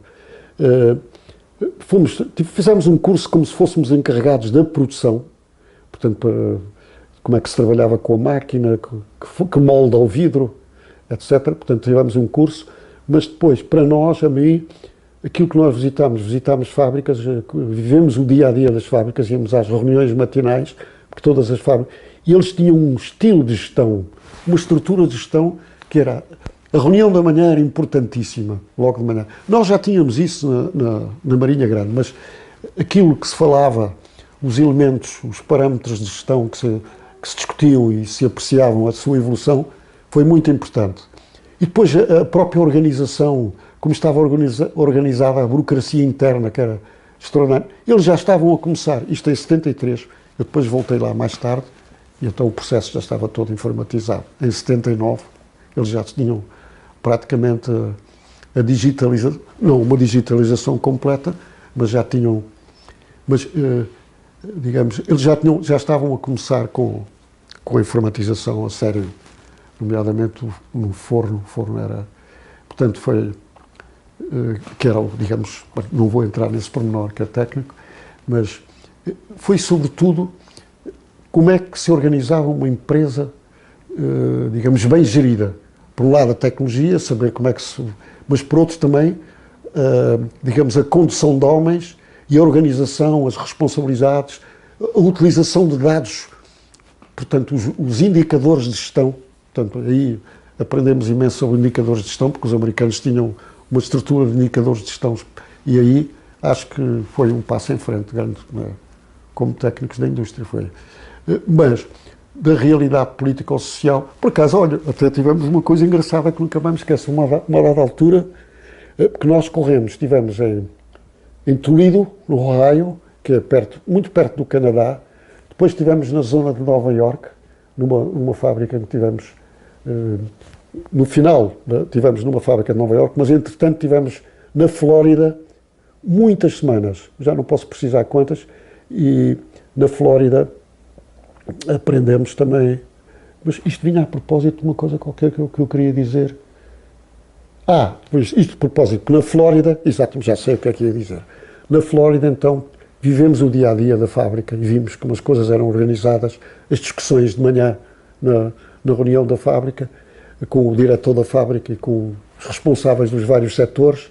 Portanto, aprendemos muito essa parte de gestão que nós, como técnicos, tanto ele como eu, a formação era muito técnica, muito ciências exatas, etc., mas ali aprendemos uma coisa muito importante, que a gestão inclui uma coisa fundamental, que é o elemento humano, como é que se gera, que tem que ser, por um lado, uma comunicação, mas muito boa, nos dois sentidos, mas depois também medida com coisas concretas, quer dizer, não é por subjetividade, mas por parâmetros que se apreciam todos, e eles então já estavam a informatizar parte como é que eu dizer, do output desses dados todos que eles tinham, que nós depois também começámos a aplicar nas empresas, eu e ele. Pronto, essa parte foi muito importante. E depois chega isto já a finais de inícios de 73, pois. Ou seja, isto foi no meio de 72, pois. Nós dois fomos à frente e depois houve um outro engenheiro da empresa que já foi no ano 73. Pronto, mas foi por fases. Nós éramos 4 engenheiros, basicamente, e, portanto, nós dois fomos em 72, depois houve um que foi em 73, que estava mais na parte de estudos e qualidade, aliás, o diretor mais importante foi antes de nós, mas depois foi assim sucessivamente. Mas teve muita importância para a vida da empresa, porque não foi só a tecnologia, foi também a gestão, que é uma coisa muito importante. E depois dá-se o 25 de Abril e estava Dá-se o 25 de Abril estava em Leiria, viver em Leiria, durante o 25 de Abril estava. Aliás, coisa curiosa, isto é um pormenor, não sei se interessa para a entrevista, depois pode cortar, que é, eu tenho o irmão da minha mulher que é padre, e que a minha mulher é de Barcelos do Norte. E esse irmão levanta-se sempre às 6 da manhã, aliás, é um tipo notável, inteligentíssimo, que aderiu extraordinariamente bem à época digital, e já era nesse tempo, tinha rádios. Esse padre era um tipo também muito... E ainda hoje é vivo e está, conhecemos, somos vizinhos deles, no Norte também lá temos uma casa. E então, ele é que um dia de manhã, ele levanta-se muito cedo, às 6 da manhã, telefona-nos para a Leiria, estávamos nós a preparar, eram já para aí umas 7, os miúdos para as escolas e isso tudo, e eu para partir para a Marinha Grande, todos os dias de manhã partíamos para a Marinha Grande. E então, e mais esse amigo, aliás, nós tínhamos uma tertúlia de um carro, uma semana cada um levava o carro, pronto. E portanto íamos todos no mesmo carro e voltávamos todos no mesmo carro. Éramos 4. Mas ele, o padre, o irmão da minha mãe, o Lelo, como ele se chama, é que telefona a dizer, olha que houve uma revolta em Lisboa, vejam lá, o que é isso, com os miúdos e tal. Lisboa está em pé de guerra, há tanques na rua e não sei o que mais. Foi ele que nos avisou, portanto a gente soube por aí, se calhar soubemos primeiro que muita gente em Leiria. E em Leiria, o que é que... Leiria, depois, claro, a partir do meio da manhã, isso tudo já toda a gente sabia, já começaram, porque entretanto as notícias, pronto, espalharam, houve grande entusiasmo, houve manifestações logo nos primeiros dias, os miúdos para a rua das escolas e tal, com bandeirinhas, uma coisa assim. Foi um entusiasmo muito grande, não há dúvida depois. Participou também nestas manifestações? Quer dizer, não muito porque, entretanto, continuou o trabalho mas houve coisas que a gente, portanto, entretanto, o PS abriu uma sede em Leiria, porque não éramos nós. A razão até porque eu fui para a Marinha Grande ao princípio é porque eu já tinha uma imagem de católico, era conhecido, até porque frequentava a igreja e as pessoas viam, não porque eu andasse e ao princípio não me aceitaram, eram umas pessoas de Leiria, um bocado ligadas à maçonaria. A gente não sabe ainda se os católicos podem entrar e não sei o quê. Por isso é que eu fui para a Marinha Grande, logo a seguir, os da Marinha Grande, eles nem elegido, como eles me tratavam, nesse tempo tratavam, hoje já não tratam, é tu para cá e tu para lá. Mas elegido, venha para aqui que o senhor tem que entrar aí e tal. O Álvaro Orfão tratava-me assim, hoje somos amigos e tratamos por tu. E o Ares Rodrigues é a mesma coisa. Aliás, continuamos a conviver, de vez em quando, não muitas vezes, mas de vez em quando. Mas, portanto, eu fui e comecei a participar em uma série de coisas, mas, entretanto, tinha que continuar, porque havia 3 responsáveis da empresa, havia 2 fábricas e uma direção de estudos e qualidade. Portanto, éramos 3. Era o Joaquim Cartacho numa fábrica, eu noutra, e o José Manuel Berné, que aderiu ao PSD, foi deputado do PSD, aliás, também veio no livro, José Manuel Berné. E que, aliás, coitado, já morreu de um problema, enfim, no enfisema pulmonar. E participámos em muita coisa, houve muitas reuniões, muitas iniciativas, reuniões internas, portanto, eu participei, mas nessas atividades propriamente de Leiria, ao princípio, depois, a partir de uma dada altura, e até por uma questão da vida de família, eu passei para a secção de Leiria. Entretanto, organizou-se a secção, a direção, com pessoas mais abertas e que me aceitaram perfeitamente estou-me a lembrar de um que era o engenheiro, agora esqueci-me do nome dele, eu tenho o nome dele aqui, muito conhecido lá, é o engenheiro João, tem um nome, eu de vez em quando esqueço-me do nome dele. Como é que ele se chama? Eu tenho aqui, por acaso, tenho aqui um... João Eliseu, pois. Era o João Eliseu, o David Martins, Francisco Cabrita, o Mário Matias, o Pedro Batista, a Helena Vieira Dias, também era uma... E havia outras senhoras também, muito...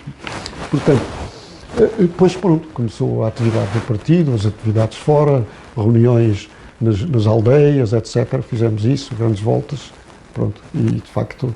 Isto no ano de 74, 75? 74, 75, pois foi. Depois, entretanto, dá-se a Constituinte, fiquei envolvido na Constituinte. Eu lembro-me até uma coisa curiosa, já agora é um pormenor, uma vez havia algumas aldeias extremamente direitistas. Antes chamava-se os nomes, aqueles nomes que a gente usava no reacionário, mas que eu não gosto muito. Direitistas, pronto, eram pessoas que não tinham culpa de ser, vinham já de trás. Mas eu uma vez numa reunião, isto é um pequeno pormenor, uma das coisas que era, eles estavam a querer, toda a gente dizia que os comunistas e os socialistas é tudo igual. E então havia uma reunião em que o tema era demonstrar qual eram as diferenças entre os socialistas e os comunistas. E eu estou a falar e de repente disse, sim, porque nós, os comunistas, quer dizer, assim, está a ver, fugiu-lhe a boca para a verdade. Nunca mais esqueci disso. E há outras cenas giríssimas, mas isso não interessa. Cenas, sabe, nas aldeias que a gente visitava, havia sempre um homem, pessoas com problemas de loucura mesmo, que intervinha nas reuniões, dizia coisas inconvenientes. Há cenas, mas isso é um problema. E ali na zona da Marinha Grande, era sobretudo PS, PCP, qual era a força com maior peso ali naquela altura? O PCP teve uma grande dinâmica, pois, não há dúvida nenhuma, pois, eles estavam organizados, portanto, saíram em força e arranjaram logo gente nova. Até curioso que um dos líderes da Marinha Grande, havia lá dois, era o, como é que se chama aquele que apareceu, que até foi candidato à presidência da República, agora não me ocorre o nome, mas até escreveu um livro. Agora, bem, não pronto, não, até era empresário dos moldes, mas pronto, agora não me está a ocorrer o nome. E havia também um que foi secretário de Estado no tempo de Guterres, mas que nesse tempo era um revolucionário do PC, e era um jovem vindo de Coimbra. Também não me estou a lembrar do nome. Olha, esqueci-me de procurar esse nome, pronto. Mas eles tinham uma grande... Mas o PS, entretanto, recebeu a ajuda de muita pessoa, um deles, o Aires Rodrigues, mas outros dirigentes que tinham experiência, tinham estado na fundação do PS na Alemanha, tinham vivido em Paris, onde já havia uma democracia instalada, e de facto o PS na Marinha Grande também sofreu aquilo que se pode dizer o input, digamos, de muita gente, e o PS começou a entrar na lista e então o Álvaro Orfão distingue-se nessa altura que ele sabia escrever, e ele e o Aires Rodrigues, os comunicados de resposta ao PC. Portanto, o PS começou também a jogar as cartas da política, embora com menos experiência que o PC, que já tinha muita, mas e respondíamos taco a taco. E nessa altura realmente o Aires Rodrigues e o Álvaro Orfão tiveram um papel muito importante nessa zona. Mas também havia uma outra pessoa que também veio para a Marinha Grande, que era o Vieira Dias, e que era uma pessoa que tinha sido dominicano e tinha uma grande preparação filosófica, e era um tipo muito bom. Também me lembro dele muito bem dessa altura. Ele depois veio para a Leiria também, mais tarde, e esteve também na Europa, etc. Ele hoje está também, não sei se ouviu falar nesse nome, mas ele hoje vive num lar em Leiria. Pois. Aliás, esse lar é de um antigo membro do PS que também foi muito ativo, o David Martins, que era filho de um senhor que já tinha também um lar e que era uma pessoa muito conhecida em Leiria, mas não me lembro do nome dele. E durante o verão de 75 existiram assim confrontos bastante intensos? Eu ouvi imensos, pois. As fábricas, quer dizer, as fábricas entraram em ebulição, os comunistas faziam paralisações, havia grandes pressões para saneamentos, portanto, esse período foi realmente crítico, não é? Portanto, os plenários eram, de facto, como se costuma dizer, de bota abaixo, quer dizer, e arrastavam muitas pessoas que, digamos, eram arrastados na corrente, na força que era desenvolvida por aqueles que tinham experiência, e muitos deles também aprenderam logo, outros eram mais antigos, já tinham experiência do tempo da clandestinidade, e de facto a força do PC organizado fez-se sentir dentro das fábricas, isso não há dúvida, não há dúvida. E, portanto, os conflitos vinham daí. Na Marinha Grande, propriamente, houve muitos combates, portanto, entre o PSD, na Marinha Grande não conseguiu, depois mais tarde veio a ter peso, mais tarde, depois de estar vencida, mas na altura que entrou em combate com o PC foi o PS, não há dúvida. E o PC e o PS conseguia responder taco a taco. E tinha, eu ainda uma vez fui a um debate, uma vez só que fui a um debate organizado pelo PC, em que eles me convidaram, enfim, para... E eu estava ao lado, os dois, convidaram um do PS e um líder batido do PC, que era o Joaquim Carreira, que já morreu, mas que era um tipo que esteve na prisão várias vezes e que era um tipo muito agressivo e tal, exatamente por isso. Mas pronto, lá me consegui safar no meio daquilo tudo, mas foi uma tourada um bocado complicada. Durante este período... Por exemplo, lembro-me, por exemplo, logo a seguir ocuparam a sede da Câmara e eu lembro e fizeram um grande comício logo a seguir. Bem, no 1º de maio, nem se fala, o 1º de maio foi uma coisa enorme, não só em Lisboa, mas também na Marinha Grande. E há fotografias disso, ainda desse tempo. Tomaram e depois ali começaram a anunciar, até me lembro do primeiro conflito que tivemos, havia esse tal dirigente, que eu agora não me ocorre agora o nome, mas digamos, por exemplo, o jornal da Marinha Grande era tudo para sanear, e uma série de pessoas para sanear, etc, etc, e a proclamar em público. E eu fui indicado pelo PS para ir lá, e ele antes de começar a falar, vocês alinham nisto? Não, eu não alinho. Eu não estou mandatado para essas coisas todas, portanto, eu não alinho. Pronto.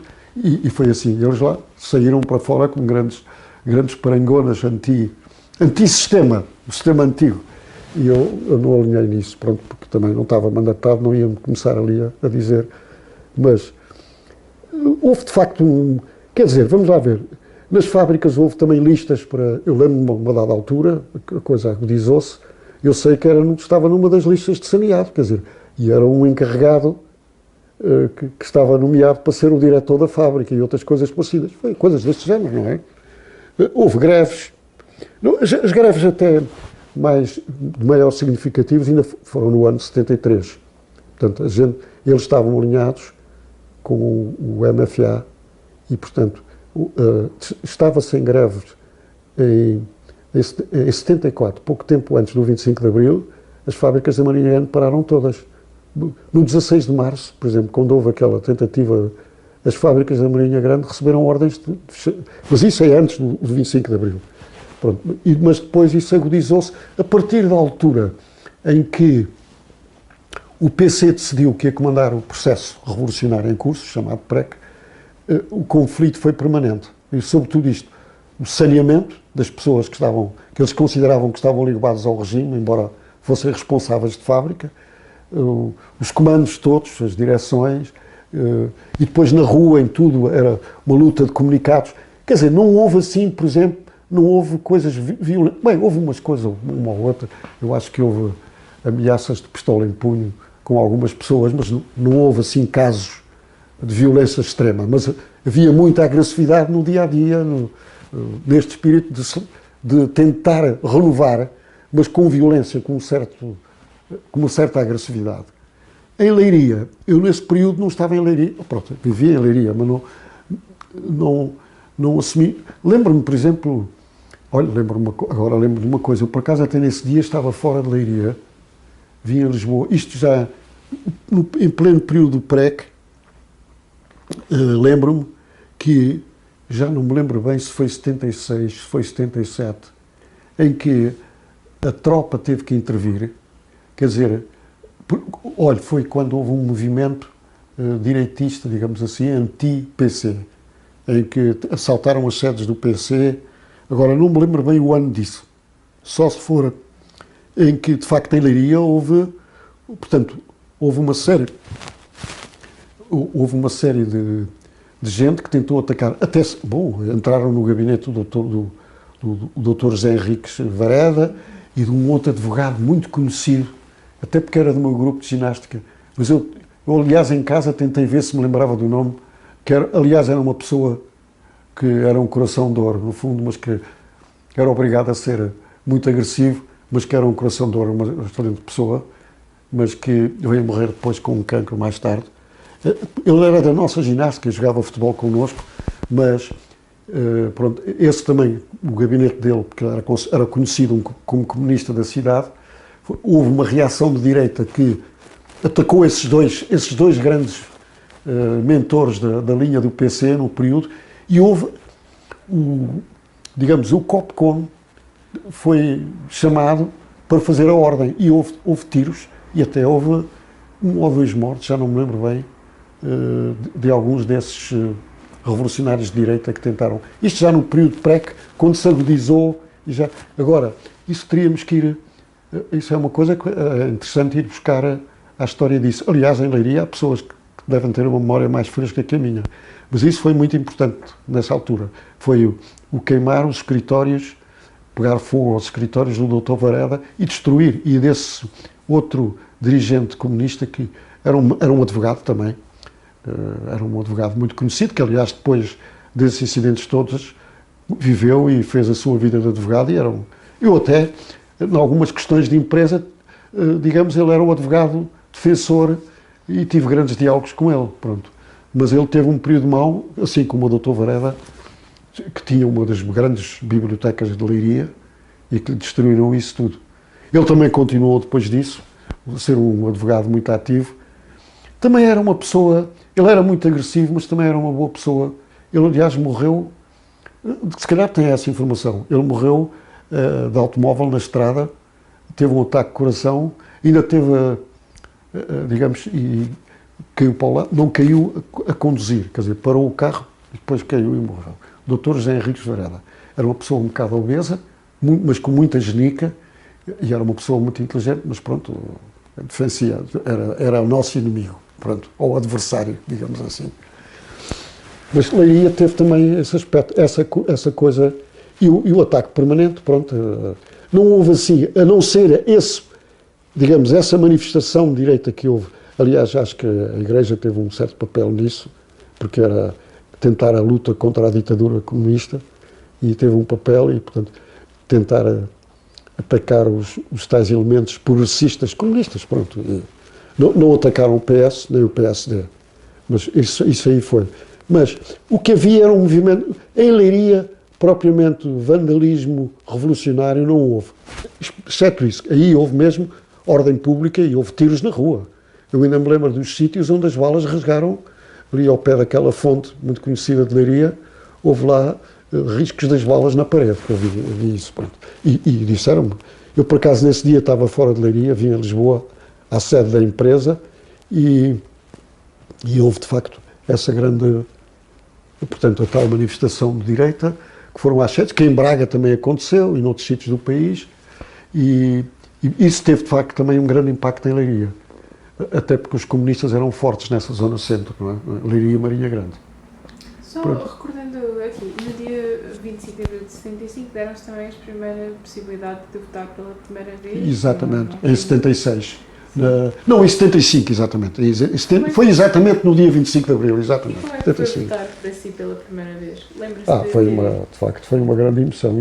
Nós vivemos esse tempo com uma emoção extraordinária. Apesar de termos tido começámos a ver que a democracia era uma conquista difícil, quer dizer, havia pessoas que discordavam, havia modelos diferentes que se opunham. Era uma conquista difícil. E aquele grande entusiasmo, sabe isso, não é? No 1º de Maio, em todo o país, foi uma coisa espantosa, de alegria, todos de braço dado, para um mundo melhor e tal, mas depois, a pouco e pouco, as lutas começaram, houve divisões, mas foi, de facto, a primeira eleição foi um entusiasmo enorme, pronto. E houve uma cobertura dos meios de comunicação enorme, mesmo lá em Leiria. Nós trabalhámos muito, andámos por todo o lado e tal, e no dia do voto, então foi uma coisa, e correu tudo muito bem, pronto, foi o PS. Por acaso em Leiria não ganhou o PSD, mas o PS também teve uma votação boa, tanto a nível nacional ganhou-se, não é? Mas em Leiria tenho quase a certeza que ganhou o PSD, em Leiria, na cidade de Leiria. Depois, mais tarde, o PS veio a ganhar em algumas legislaturas, mas o PSD, nas primeiras legislaturas, ganhou sempre o PSD. E, portanto, nesse período esteve também a trabalhar dentro do PS, a organizar todo o Pois, nesse período, Portanto, participei na vida da secção de Leiria, depois a partir daí. Depois convidaram-me para entrar na Comissão Nacional, na primeira Comissão Nacional, isso foi quase logo a seguir, ainda antes das eleições. Eu estive na Comissão Nacional, depois da Constituinte, começa a primeira legislatura, eu já não entrei, porque, aliás, embora tenha sido convidado por um grande dirigente que era o Souto Maior Cardia, não aceitei. Não aceitei, em parte, porque não tinha sido sugerido.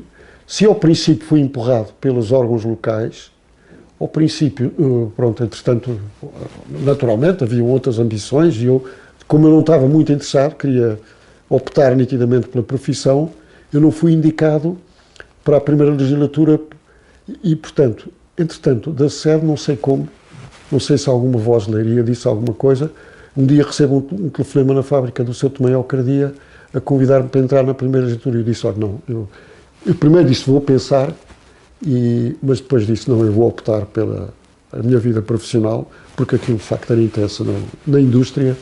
Não é como os advogados e outras profissões liberais, em que ser deputado é mais fácil. Para nós não, quer dizer, uma pessoa que sai, depois até perde a carroça, como se costuma dizer. Pronto. E optei pela vida profissional e não sei. E além de que achei que, não tendo sido nomeado pela base local, porque sabia que havia uma outra lista, não aceitei ser nomeado embora eu tivesse muita admiração pelo Souto Maior Cardia, e o Souto Maior Cardia foi muito importante na Constituinte, porque foi uma das pessoas. A esquerda não queria ter cláusulas de revisão na Constituição. A esquerda, o PC e muita gente do PS.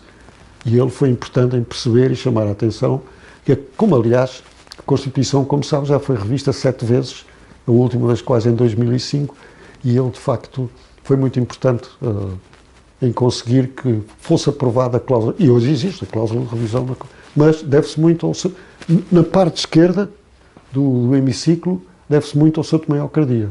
Claro que o PSD, que foi muito importante na Constituição, aprovava isso de coração e pronto. E o CDS também, pronto, claro. Mas que memórias tem deste período da Constituinte? Tem, assim, algumas memórias em específico? Quer dizer, para já houve muitas, ao mesmo tempo houve muitas trocas de humor. Para já houve lá, quer dizer, claro que as discussões eram sérias, havia muita gente que intervinha, pronto, era preciso, antes mesmo de votar, havia uma discussão e muita gente intervinha, quer no PS, quer no PSD. O PS tinha uma pessoa que era impressionante, que era o José Luís Nunes, que era realmente, na parte do PS. No PSD havia muitos cientistas da Constituição. Isto tem que ser justo e dizer isso. Para já o Jorge Miranda, não é? Era realmente uma das pessoas que mais falava e que esclarecia os debates, mas também outros, não é? O próprio Mota Pinto. Olha, o Mota Pinto foi o que pôs, que aparece nas tantas, já estávamos nós na ponta final, e que ele disse que o nome próprio devia ser, o nome próprio da Assembleia foi uma proposta do Mota Pinto. Aí está uma das memórias. Ele disse, o nome que eu sugiro é a Assembleia da República. Pronto, foi esse porque antes chamava-se Assembleia Nacional. E aliás, aquela Assembleia já existe ainda do tempo da Primeira República. E até de uma parte da monarquia constitucional. Portanto, é muito antiga. E ela tem publicado livros com as memórias, até fotografias dos deputados de antigamente. Portanto, já muito antigo. As próprias salas, uma das salas é em memória do rei. O rei, como é que ele se chamava? É o pai do Dom Carlos, Dom Luís. Pronto. E, portanto, é uma Assembleia muito antiga. E, portanto, essa primeira memória que eu acho interessante é do Mota Pinto um dia se levantar, já no final, e propor um nome que depois foi aceito, Assembleia da República. Mas havia muitas trocas de humor, ainda me lembro, havia lá um deputado da UDP que usava uma linguagem, digamos, desbragada e contra as estruturas e contra tudo, e que uma vez, digamos, havia lá uma pessoa que lá estava, que era o general Galvão de Melo, que tinha um grande sentido de humor, e que lhe disse, só uma coisa, olha olha que eu não sei se você não está numas listas de informador. E ele nunca mais lá apareceu. Aliás, ele não levou aquilo mal, tanto que ele tem aparecido nas reuniões, apareceu, não porque ele entretanto morreu, mas apareceu em algumas reuniões dos ex-deputados, sabe que há uma associação dos ex-deputados que tem feito até atividades interessantes e faz reuniões habitualmente, e ele aparecia. Eu uma vez estava a contar essa história e ele estava atrás de mim, mas ele não se ofendeu, mas quer dizer, era um bocado eu a gozar com o que lhe tinha acontecido. E ele estava atrás de mim, isso era eu e tal, e ele não se ofendeu. Mas pronto, isso aconteceu. Mas vendo a memórias, o Álvaro Orfa também era um tipo com muito humor, também disse várias piadas. O Vital Moreira, que era o grande crânio, chama entre aspas, do PCP, era uma pessoa também com um grande sentido de humor. Ele foi muito radical ao princípio. Ele depois, como sabe, a gente toda evoluiu, e ele chegou a aderir ao PS, teve cargos de responsabilidade do PS. Mas nessa altura foi até um bocado agressivo demais com o PS. Mas ele tinha um grande sentido de humor, houve também grandes histórias de humor nos debates, interessante. O general Galvão de Melo foi um dos autores. O Álvaro Orfa também disse algumas boas, e que ficaram registadas nos diários da República. Uma das memórias mais intensas foi aquele cerco, o cerco à Assembleia, em que ficámos lá de um dia para o outro, houve uma dada altura, os comunistas conseguiram prever aquilo, porque faziam parte da organização e já tinham levado mantimentos para durante a noite. E depois, quando ninguém estava prevenido que aquilo ia acontecer, houve alguns que tiveram. Por exemplo, lembro que o Calidás Barreto, que era também um deputado por Leiria, mas como estava ligado ao movimento sindical, ele soube. Tanto que ele, da parte da tarde, quando se dá o cerco da Assembleia, ele já não estava lá. Mas eu vou-lhe contar algumas cenas interessantes. Uma é, os comunistas levavam já o jantarinho preparado.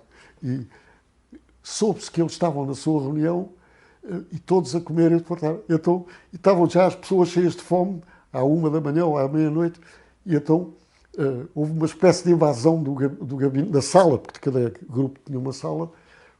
Então, mas que é isso? Vocês têm comida e nós não temos e tal, não ali. Eles ainda deram umas coisas, para alguns matarem a fome, mas foi assim uma cena.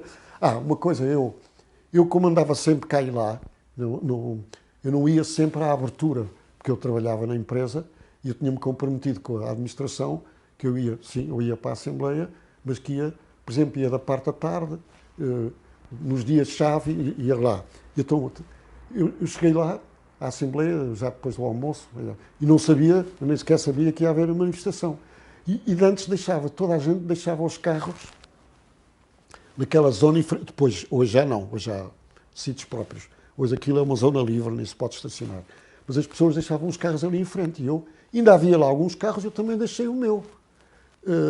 Entretanto, houve pessoas que souberam antes deles começarem e retiraram-os e não me disseram nada a mim. E o meu carro foi o único que lá ficou. Não imagina como é que ficou o teto do carro. O meu carro ficou com o teto completamente com uma barriga enorme. Porquê? Porque a multidão veio e depois houve pessoas que passaram lá à noite, eles também, os trabalhadores, passaram e eles ficaram, alguns dormiram ali, portanto, 2 ou 3 ou 4, de maneira que ou se sentaram, ou alguns até se puseram em pé e o carro ficou com uma barriga enorme no tejadilho. Essa foi uma das memórias. Outra memória disso que eu posso dizer, isso foi, depois lá se passou e tal, vieram lá jornalistas estrangeiros entrevistar as pessoas e, portanto, a gente até disse algumas coisas para o estrangeiro e tal, o que é que significava, porque não há dúvida nenhuma que o PC tinha um projeto, naquela altura, que nós não sabemos qual era, mas que era impedir que aquela Constituição tão burguesa, portanto, como eles diziam, nunca fosse do modelo das europeias. Pronto, eles tiveram mesmo. Portanto, depois houve as memórias da Assembleia que foram no Porto. Aí deve ser uma coisa interessante que eu não vivi, porque lá está, a minha ligação à empresa, o Álvaro Orfa, o Baixo Rodrigues e os outros, o Vieira Dias, foram todos para o Porto. E deve ter sido uma experiência interessante a Assembleia reunir no Porto. Nem me lembro já onde é que eles reuniram. Eu não fui a essa parte. Não fui a essa parte. Mas lembro-me, deixa cá ver, o que é que eu me lembro mais? Desse dia lembro muito bem uma coisa, havia uma rapariga, que ainda hoje é viva e é uma pessoa toda enérgica, que é a Helena Roseta. A Helena Roseta é uma mulher de armas, ela tem muita, além de ser uma pessoa inteligente e com muita experiência, é arquiteta, e tem trabalhado muito na parte da habitação, esteve na Câmara de Cascais, agora, acho que não sei se ainda está ligada à Câmara de Lisboa, mas tem trabalhado muito nessa área da habitação. E ela, à saída, a gente saiu todos mais ou menos a bater a bola baixinho, pronto, e ela virou-se para eles e teve assim uma atitude, uma é trabalhar e tal, não sei o quê, ainda lhe deram uns calos e umas coisas. Portanto, ela virou-se para eles assim, e quando o Souto Maior Cardia saiu, que tinha uma má imagem no PCP, também iam quase agredido, mas não agrediram. Pronto, lá, ele conseguiu sair, mas foi, digamos, disseram-lhe o piorio, que trataram-no como um reacionário quando ele era um homem muito inteligente, fez um curso de letras brilhantíssimo, na Assembleia foi muito brilhante, teve esse papel, a meu ver, além de outras coisas que eu não sei, porque não assisti a essa parte, esse debate sobre a cláusula de revisão. Eu acho que ele aí foi muito importante. Mas noutras coisas ele, aliás, depois como ministro foi muito importante na educação, etc. Mas ele foi um bocado, digamos, quer dizer, fizeram manifestações extraordinárias à saída, mas a Helena Roseta foi muito corajosa nessa altura e até teve um princípio de agressão, mas que acabou por não ser grave. Mas ela foi, e aí acho que temos de fazer homenagem à coragem que ela teve na saída, e ela voltar-se para os manifestantes e chamar-se, mas é vocês trabalhar e tal. Esta é uma memória que eu tenho algumas memórias que tenho da Constituinte. E haverá outras, lembro das cenas quando estivemos lá, portanto, aquilo depois, durante a noite, durante o cerco à Assembleia, durante a noite. Depois ainda, já agora conto mais outra memória,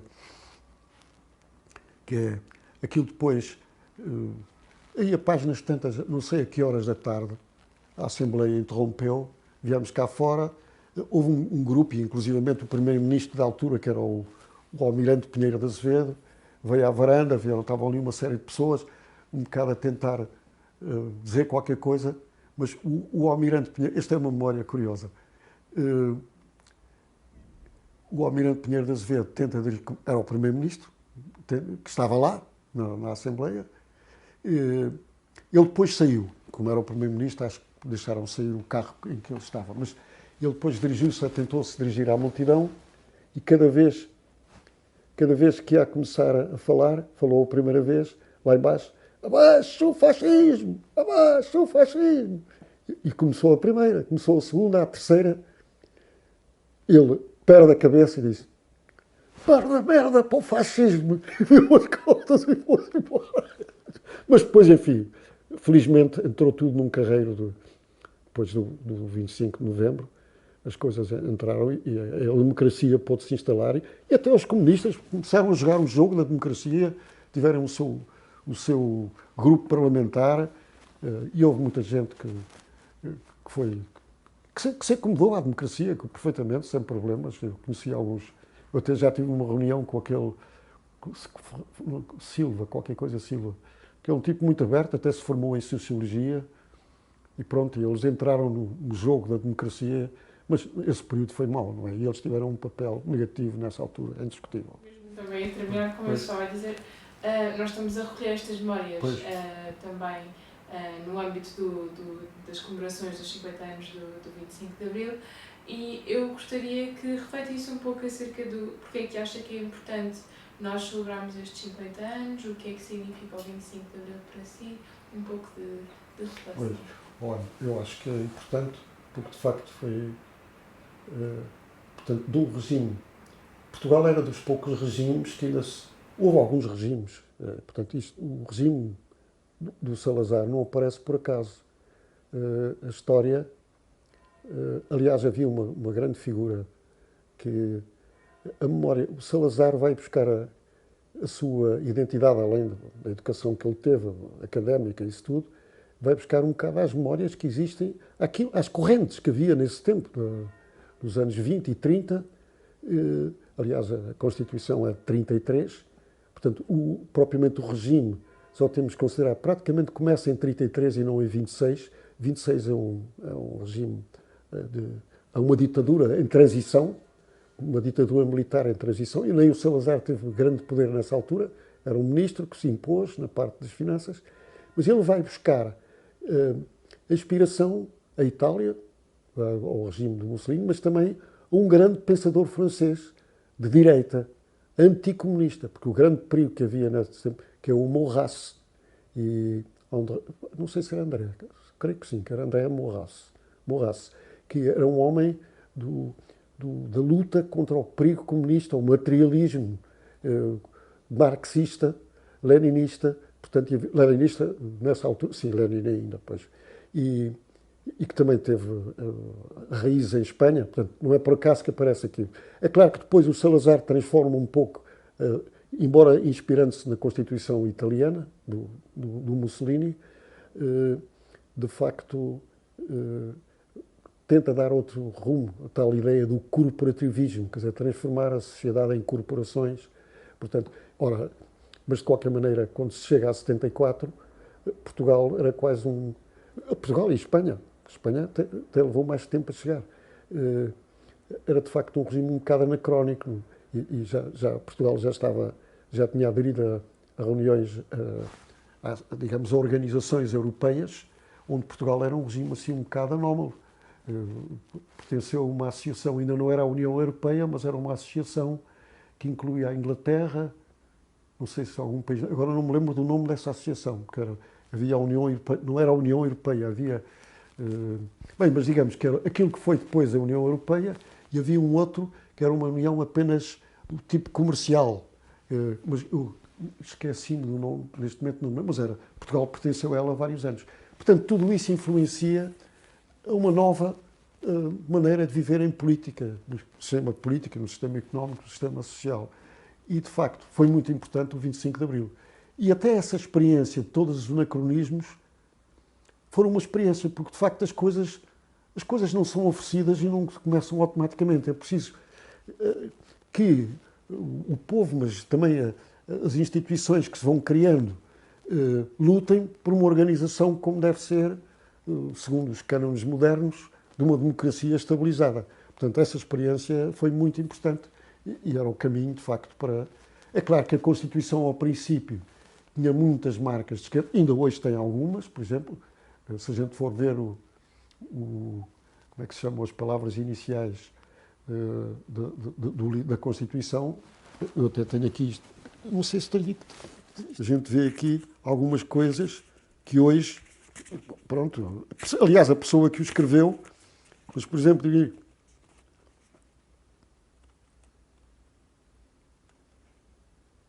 diz mesmo, aqui está, de abrir caminho a um Estado de direito democrático e de abrir caminho para uma sociedade socialista. Portanto, quer dizer, isto hoje, digamos, se formos a ver, que ainda cá está, é um pouco antidemocrático.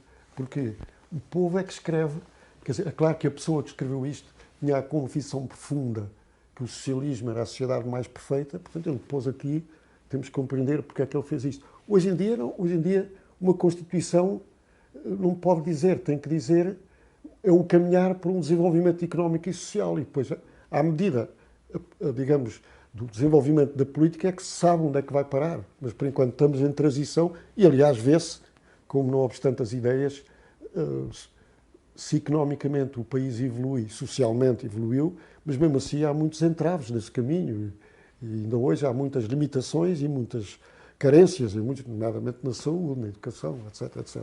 Portanto, eu acho que foi muito importante, foi uma grande experiência e temos que caminhar para que a sociedade seja cada vez mais perfeita e que vá ao encontro da maioria da população. Basicamente é isto.